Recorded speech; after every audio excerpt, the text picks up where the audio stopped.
30 बरस का जो गढ़ है वो सिर्फ 30 दिनों में ढह गया। बिहार के लोग भी चाहते हैं कि अब 4 किलो 5 किलो अनाज और जाति से ऊपर उठकर हम लोग के बच्चों के पढ़ाई रोजगार के लिए केंद्र सरकार और राज्य सरकार काम करे।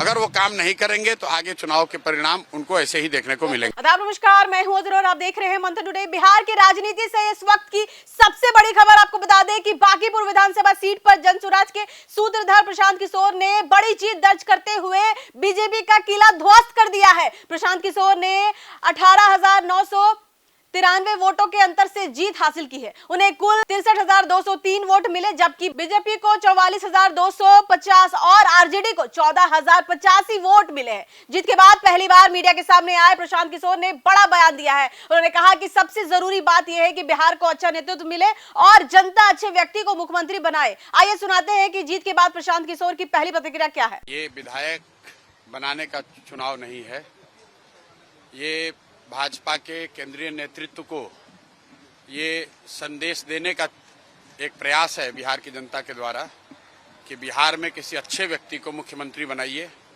आपको जनता ने 202 विधायक जिताए हैं। किसी अपराधी, किसी गलत चाल चरित्र चेहरा वाले व्यक्ति को बिहार का नेतृत्व मत दीजिए। अच्छे आदमी को बनाइए ताकि बिहार में भी शिक्षा हो, बिहार में भी बच्चों के लिए रोजगार हो, बिहार के बच्चों को भी बाहर मजदूरी करने न जाना पड़े। ये संदेश बांकीपुर के लोगों ने दिया है। बाकी विधायक जीतना हारना ये तो राजनीति है, चलता रहता है। जिन लोगों ने मत दिया उनका धन्यवाद कर रहे हैं। जिन्होंने मत नहीं दिया है उनको यही कहेंगे कि आपसे आपका विश्वास जीतने के लिए और मेहनत और प्रयास करेंगे।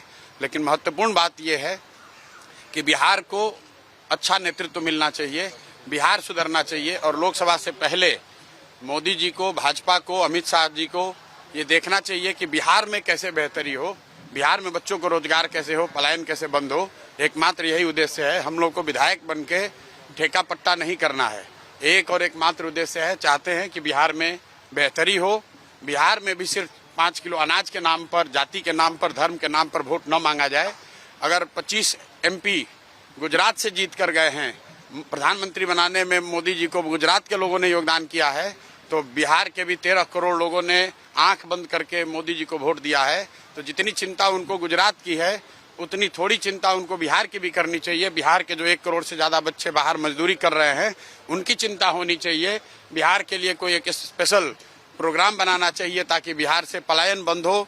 कोई भी बच्चा यहाँ से 10-15 हजार रुपए के लिए अपने घर, परिवार, समाज को छोड़कर उसको गुजरात, बॉम्बे, दिल्ली, कलकत्ता, कोयम्बटूर, तमिलनाडु, कर्नाटक न जाना पड़े। इसी उद्देश्य को लेकर हम लोग यहाँ आए हैं और आज की जीत उसी बात को फिर से मजबूत करने के लिए है कि एनडीए को, भाजपा को लोगों ने जिताया है।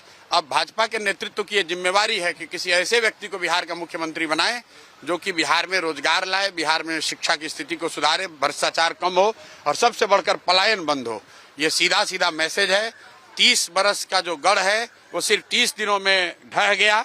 वो सिर्फ इसलिए ढहा है कि बिहार के लोग भी चाहते हैं कि अब 4 किलो 5 किलो अनाज और जाति से ऊपर उठकर हम लोग के बच्चों के पढ़ाई रोजगार के लिए केंद्र सरकार और राज्य सरकार काम करे। अगर वो काम नहीं करेंगे तो आगे चुनाव के परिणाम उनको ऐसे ही देखने को मिलेंगे। तो ये थी बांकीपुर से ऐतिहासिक जीत दर्ज करने के बाद जनसुराज के सूत्रधार प्रशांत किशोर की पहली प्रतिक्रिया। अब नजर इस बात पर होगी कि इस जीत के बाद बिहार की राजनीति किस दिशा में आगे बढ़ती है और जनसुराज अपने अगले कदम क्या तय करती है। चलिए फिलहाल के इतना ही। देश विदेश की ताजा खबरों देख रही देखते रहिए मंथन टुडे। अगर आपने हमारे चैनल को सब्सक्राइब नहीं किया है तो अभी करें, लाइक करें, शेयर करें, फॉलो करें और ऐसी निष्पक्ष पत्रकारिता देखना तो देखते रहो मंथन टुडे। शुक्रिया।